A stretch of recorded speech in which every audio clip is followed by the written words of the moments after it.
that is a garage in there somewhere. This is the back door to the garage. The cars are in there. This was cleared to make sure they're in there. They are in there. There is access of sorts at the front. We've got a bit of gardening to do on this one. So this is the front of the garage, and there's two doors because there's two cars in here. In this episode, we're going to do what I hope to be a bit of a mini adventure, and there is some gardening to do. I'm Jonny Smith. I've got the Barn Find fleece on because this is a Barn Find episode of The Late Break Show.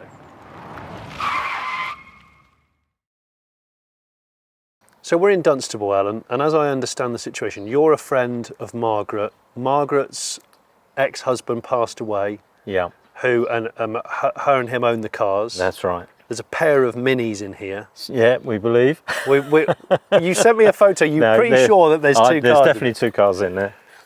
One's a sort of a later classic Mini Cooper, and one is the first of the new breed of Mini 1 Cooper. That's right.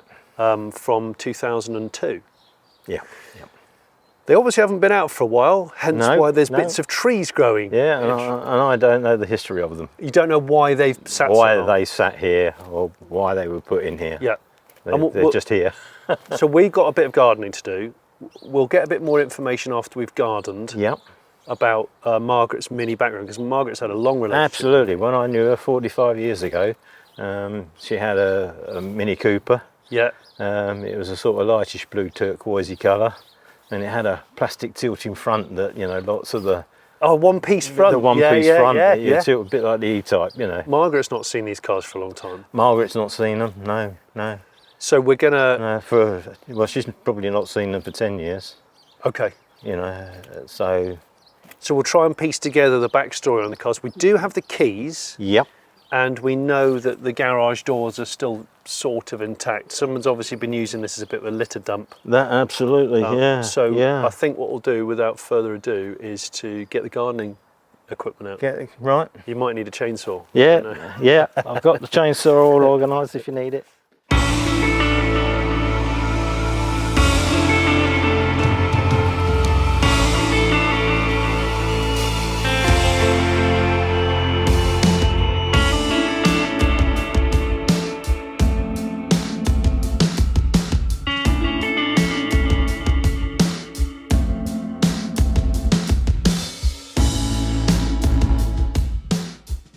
I haven't done a bit of gardening for a while. If you saw, I think the last time I did it, when there was a garden full of Porsches.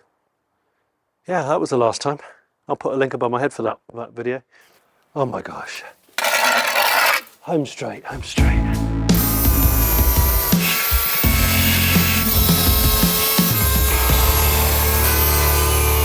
It is actually snowing now. To all the people that say that we sometimes fake barn finds, we never fake barn finds. We never do a recce first. We never clear anything out the way first, because we just want to do it completely naturally and let you follow the journey as goes in real time. So that just makes my life harder, but I like making my life harder. It's called authenticity. I even like sawing with my non-dominant hand. That's how committed I am. Yeah.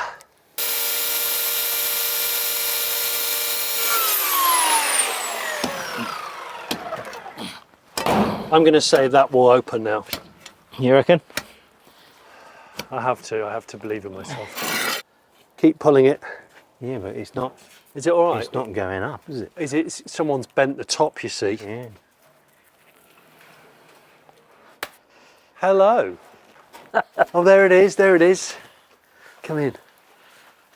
What seems to be amazing is that both cars are parked quite close to the entrance. At the back, the roof has actually collapsed under the weight of the ivy and I guess the moisture and the lack of drainage. And it's just completely caved in. You can see it's dripping still onto what was a trailer tent. Here's the old one, obviously. 1991 Cooper. Bless it. And this is the 2002 Cooper here. And a little bit of bric-a-brac around it.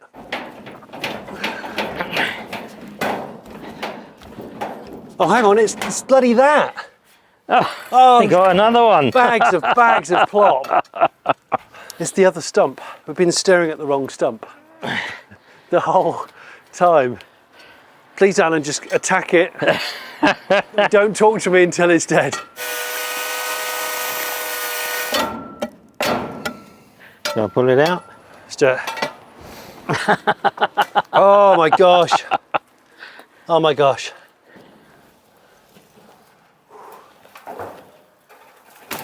Ay, ay, ay. Woo. And there we have the Mini Cooper, 1991.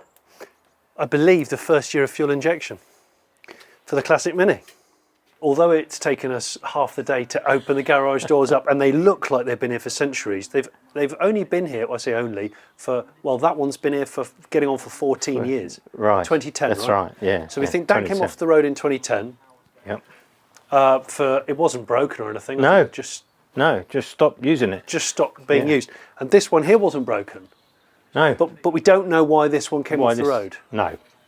And the DVLA seemed to not have a great deal of details on it, so... None at all, yeah, in terms of its mileage and its MOT progress. The reason why there's a tow bar on it, which is an ambitious move on a Mini, is because the thing that's underneath the broken roof and all the leaking mess, is a trailer tent. And I believe it used to be towed by this to go camping. We're going to clear the mess. Yeah. We'll hopefully have a closer look, and if we can, if the brakes aren't too badly seized, we'll try and pull the classic Mini out. We'll focus on the classic Mini, time-wise, but it'd be nice out of curiosity to look in there, because these early Minis, early Mini 1s, are becoming more and more desirable, because of course they're over 20 years old now. Frank Stephenson designed that. He's got his own YouTube channel, actually. You should check him out. What's cool is when you see them parked against one another, is that reminder that this Mini 1 was obviously the first generation of Mini 1, the BMW owned Mini. This was so big for its time, and loads of people were quite outraged that it wasn't a proper Mini. And you compare that size of Mini 1 now to the current Mini 1, and that's tiny. But then you see the original Mini next to it, and it reminds you of the OG, how small the OG is. We'll just remove that carpet from the roof, and look, there's a nice clean Italian job stripe on it. I was worried it was holding all the moisture and rusting the roof, but I actually think it's okay. Looks good, doesn't it? And we have some cobwebs, many of, but I want to see the mileage, because I don't know what the mileage is. So that's 79,000 or 29,000, I can't quite tell. But I'll tell you something. It's dry. And have a look at this. Just to give you an idea of the condition of this Cooper, have a look in there. Actually, look at the paint. Sign of a Mini that's been looked after. It still has the cardboard cover on the battery. And let's see if the battery's actually still in it. The battery's still in it. And the battery tray is immaculate. This goes against my principle of using a completely analogue foot pump, but we've spent so long doing gardening, we've got to crack on if we've got any hope of getting this little Mini out. So I am going to use Alan's inflation device. Time for a coffee.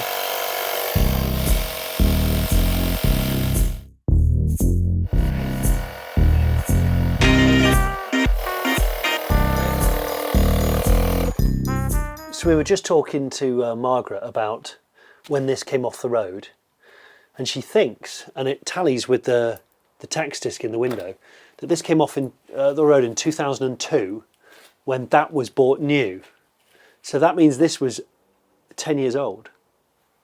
Yeah, about 10 or 11 years old, which is amazing, really. And then this came off the road when a newer vehicle was purchased, a pickup truck. I haven't checked the mileage of this. This came off the road in 2012, 2011, 2012.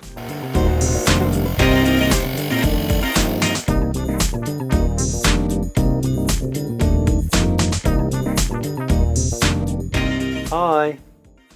So Alan's opened the side door so we can get a better look and hopefully access that last tyre.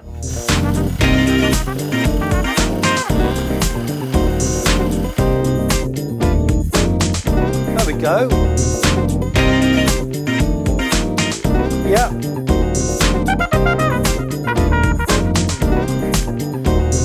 Yeah, a bit more. That's brilliant. Just need something to put under the wheel, don't we? Yeah.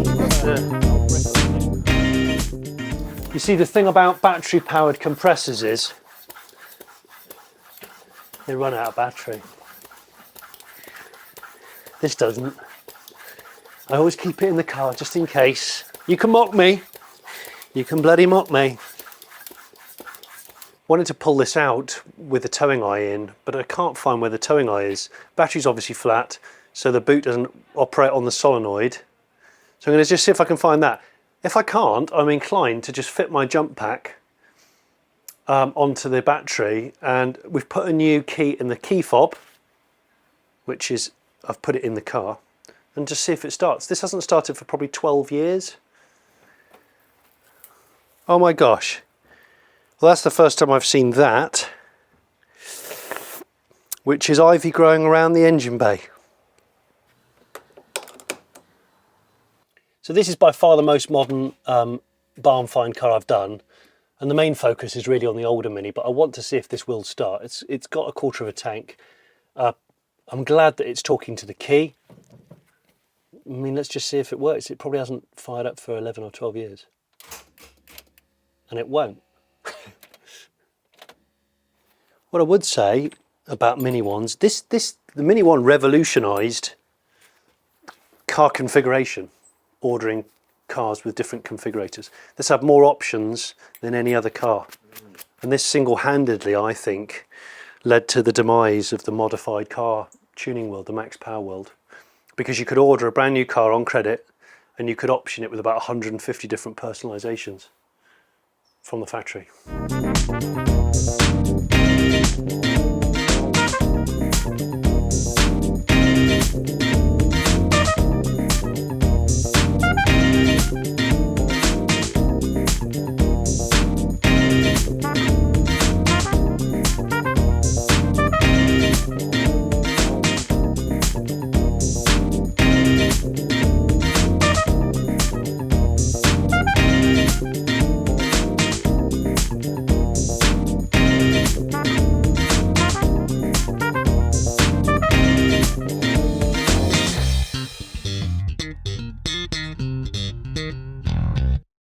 What's interesting about the yellow Mini 1 Cooper is that Margaret said when it was like a few months old, somebody threw paint stripper over it and they came out to it in the morning and paint was falling off it. So it had to be repainted almost as soon as it was new. And it was done back at the dealer and it was perfect. And I'm hoping that we'll have time to give it a quick clean, but I've brought my pressure washer and a huge hose, but there is no outdoor tap.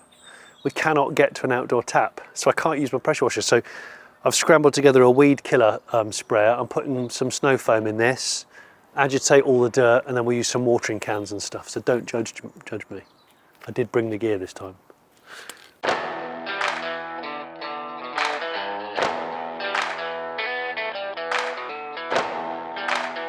This is not a snow foaming video that you'd watch again and again and again.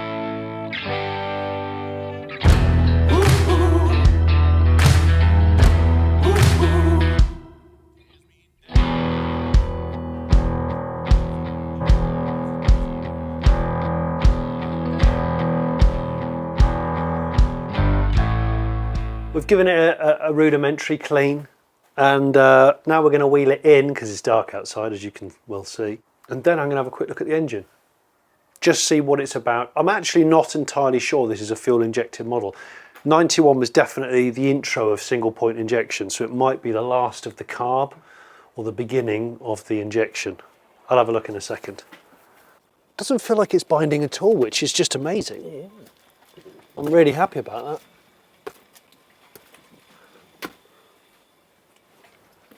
that. It looks a lot better than it did. So we know the yellow car was painted when it was almost box fresh, but I don't think this has had any paint. There's hardly any bubbling on the A-pillar seam, which is rare for a Mini, and under the headlight bowls, which is rare for a Mini, and there's a bit around the windscreen here and here, and where the white washes is, but I mean that panel there is quite easy to repair with the screen out. It's remarkably good given how much moisture's in here. And I'm really impressed with it. And I can't believe the brakes weren't seized on. Or if they were, they didn't give up much of a fight. This car did not want to be in this garage. So this plastic cover is the first thing I've taken off. This was Rover or Austin's genius solution to moisture getting into the ignition system. So this acts as a shield, so if water comes through or moisture comes through the front grille, it doesn't go straight onto the distributor and the plugs. It gets shielded by a piece of plastic. So we take that off and we've got coil, plugs, distributor down there. I will unscrew the front grille because it's easier to access it from the front grille. Amazing that even in the 90s you could still open a Mini bonnet without going into the car. I've got to say I'm a bit slower than normal.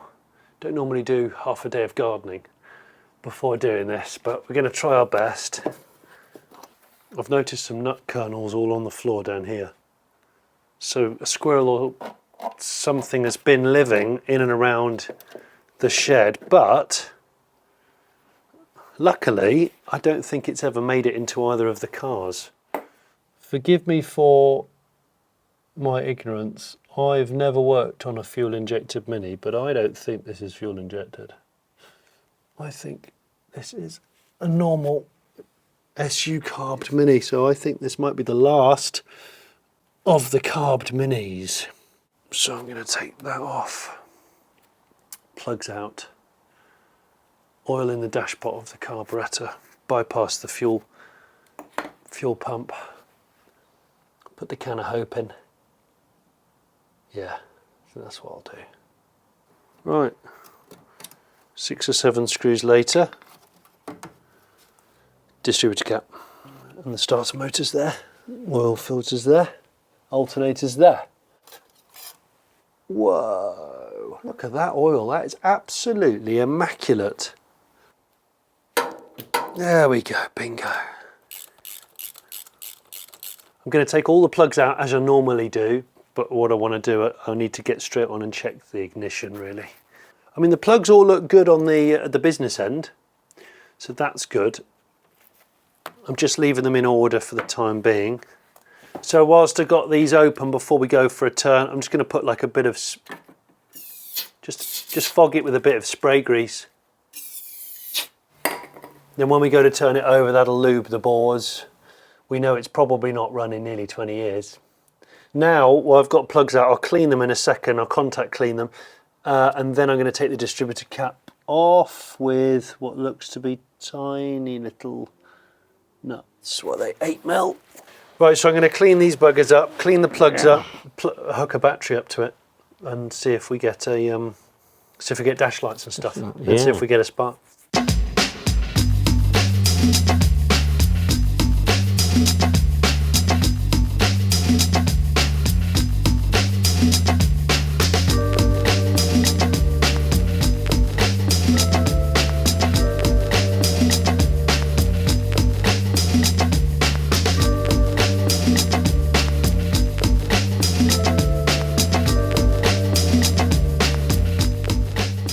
Right, I've disconnected the fuel pipe, which kind of crumbled anyway. And now we're going to introduce the battery and we're going to see if we get a spark.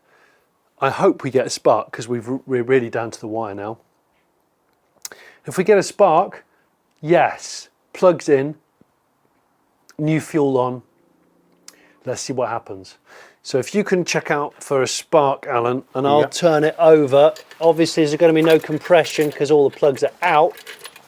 Dash lights are on. You've got an indicator light that's not flashing. You've got an indicator which isn't flashing on. Yeah, for some reason or other, they don't flash. That's all right. It just means a flash unit's probably got a bad earth or something. Yeah. Right, you ready? Yep.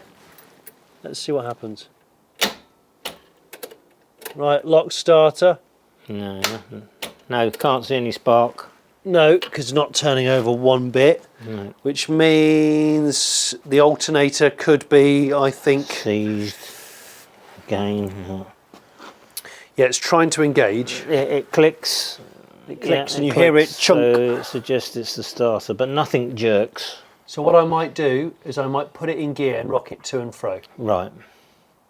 Yeah, and it's not, unless we're not moving it far enough.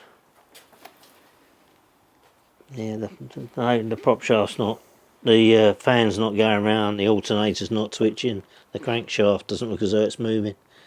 Well, Yeah. it's supposed to be in first gear, but it's not going anywhere, is it? No. So let me try that again. Yep.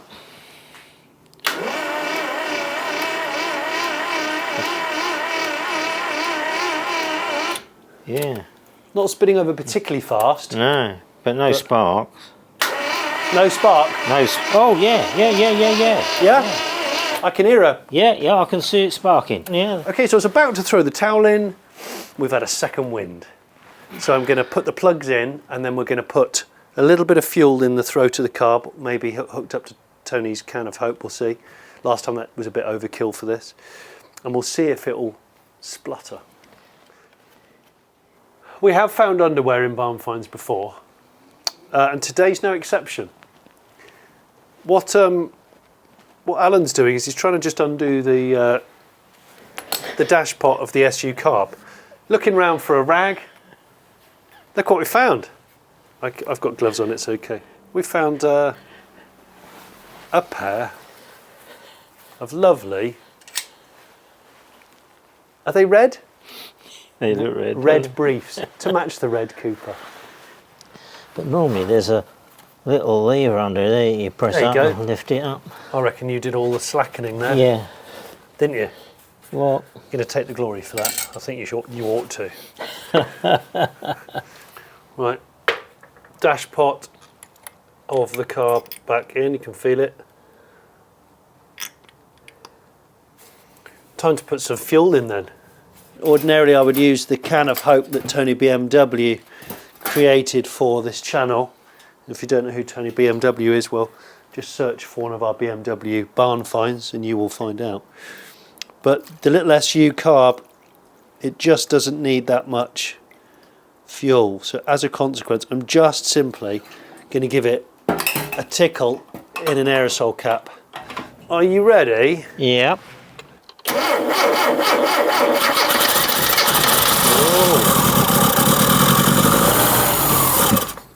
Wow. There we go. Sounded nice. Sounded really nice. As with the last mini barn find I did, the fan belt is seized Really? on. So what I did last time was I basically just got a knife and I cut took the it fan off. belt off because it is throwing fuel. It is really trying to pump the fuel, so the fuel pump works. Okay, we are going for the very last attempt because we're all tired. The fuel is coming out of that fuel pipe, so there's obviously fuel in the tank and the fuel pump works, but I don't want to use it in case that 20-year-old fuel is just dead. I've wedged a bottle down there, a plastic bottle, away from the exhaust because the exhaust is right down there, the same underneath the carb, and I'm going to tip some in as Alan strikes it up, and we're going to see if we can get it to run for, I don't know, 20 seconds. I'll see if this belt is seized. It's just going to start trying to catch fire, but we'll see. Are you ready, Al? Yeah, ready. All right, see what happens.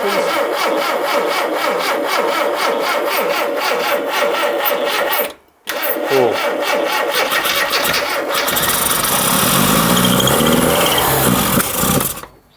Ooh, okay. Bit of smoke from the old fan belt and something else. Yeah, worth cutting it off then. Right, I've pulled that off. The water pump is free. The alternator is seized. Right. So that's what it is. Yeah, the alternator is absolutely seized solid. Oh yeah, yeah, she's dead. So that's causing the problem. That's why it was smoking. But just a bit of throttle.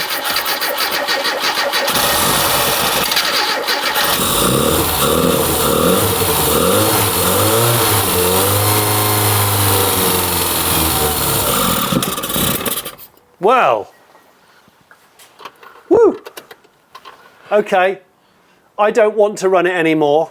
No. I'm satisfied. Did the oil light go out? You know, the oil pressure light? Yes, it did. Does it? Because I mean, the oil in it's mint. Yeah, the oil pressure went out. Right, I don't want to cause a fire. I call that a win.